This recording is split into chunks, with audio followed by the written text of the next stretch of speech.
talking about his speed being a factor in this. Right. Well, his speed is a factor with a lot of other guys, right? It's just, I'm different. I'm the anomaly. I mean, it's so, and that's another thing too. I think everybody underestimates my speed and my power and my agility or athleticism until it's too late.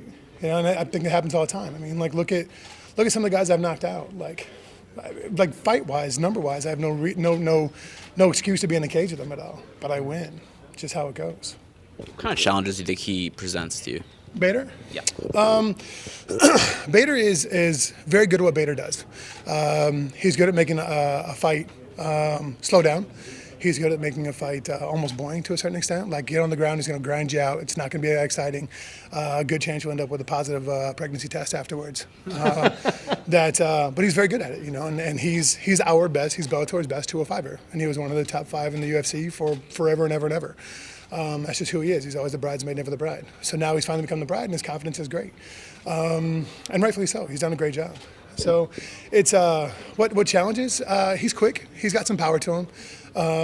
He's very good at wrestling. He's great at top control. Like, I don't see many people get away from him when he's on the ground. You know, he's confident. Confidence right now, especially at this time, is crucial. Do you think his style has been a detriment as far as becoming a star in the sport? I mean, ask Ben Askren, ask John Fitch. I mean, I think the only person that's really pretty boring, that's a huge following, is Khabib, right? I mean, he doesn't have that exciting of a style either, but he mauls at least. Like, some people just lay on top and go for submissions or just control. But that's part of the name of the game, you know. It's mixed martial arts. It's not just stand up and weigh. So. GSP also. Yeah, GSP. I mean, that's a hell of an example. I kind of forgot about him, actually. Chill, right? Yeah, like, we'll see, man. We'll see. What are you visualizing in your mind when that bell rings and you meet in this? Like just a second ago? His aggression, how he's going to come out. You know, like, so we have some really good wrestlers in our camp, right? Like Marty Usman, right?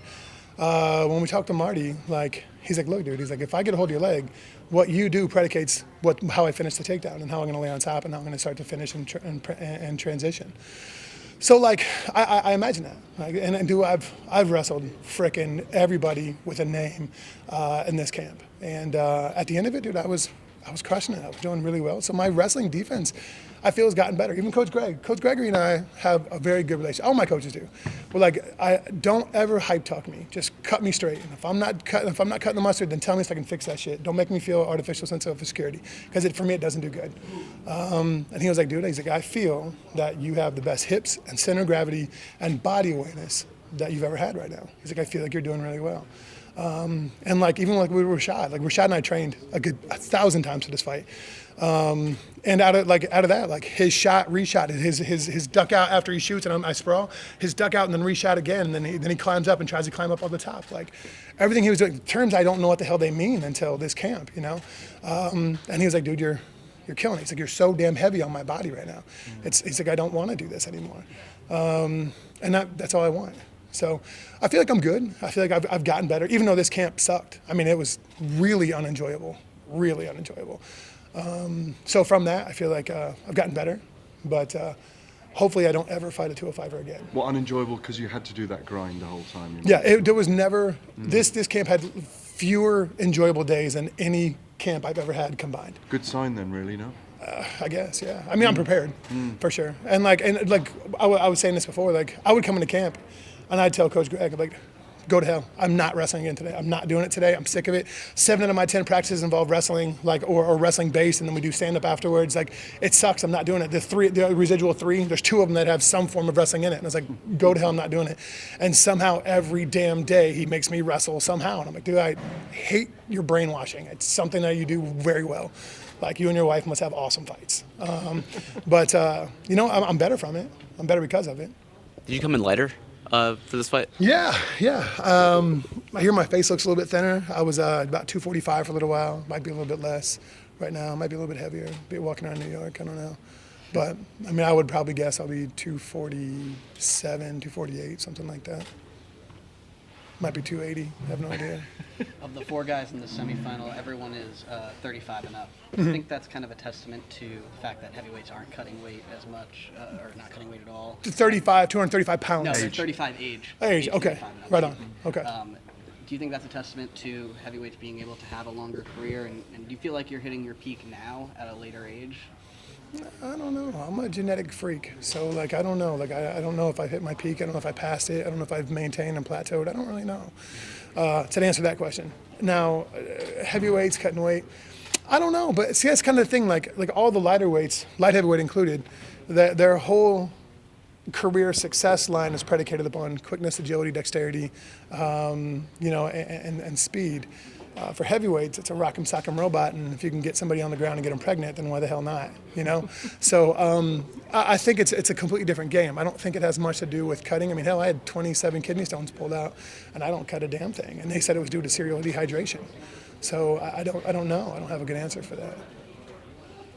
Is that a recurring issue for you, the kidney stones, or is it just that one time? I don't want to answer that question right now because I've been doing well so far. So I don't want to curse myself. Sorry, I don't want to jinx it for you. No problem. Fedor's here too. A bunch of weird shit could go on, I don't know. More guess. There's some. We asked Ryan earlier if he won, which obviously you don't think he will win tomorrow, Friday night.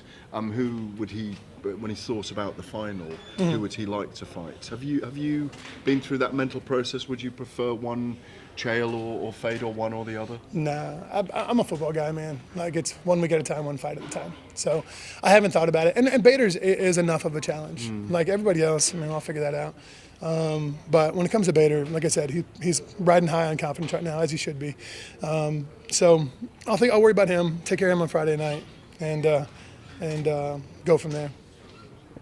Great. But mentally, obviously, you've got a win over Fedor already. So that's what I'm kind of asking, whether does that make it easier or harder in a second fight with someone? It doesn't. I would say, like, fighting Chael would be fun just because Chael is Chael, and there'd be a lot of build-up. I got a hell of a bit of mouthpiece on me, so if I could actually open it up and play with Chael, that'd be a lot of fun. But I think Fedor deserves a rematch out of that fight. I think he's a legend. If he wants to fight me again, then I think he deserves that. And I would be honored if that would happen again, because I want to prove it's not a fluke, and he's earned a rematch on that. Just from his life, So, I mean, I don't care. It is what it is. I get a phone call, hey, you're going to fight this guy? Sounds good, man. Let's do it. Let's get weird. And let's say you and Chael were going at it, and the kind of the lip sync battle or the trash talk battle got really below the belt. Would it never spill outside the fighting arena for you? No, I get paid to fight. I go to jail outside of that. I got 3 kids to support. I'm not trying to waste my money on athletic commissions. They take a big enough chunk. Very good answer. You good? Thank you, Thanks, Matt. Mario. Thanks a lot, man. Thank you. Appreciate it. Appreciate y'all. Thanks.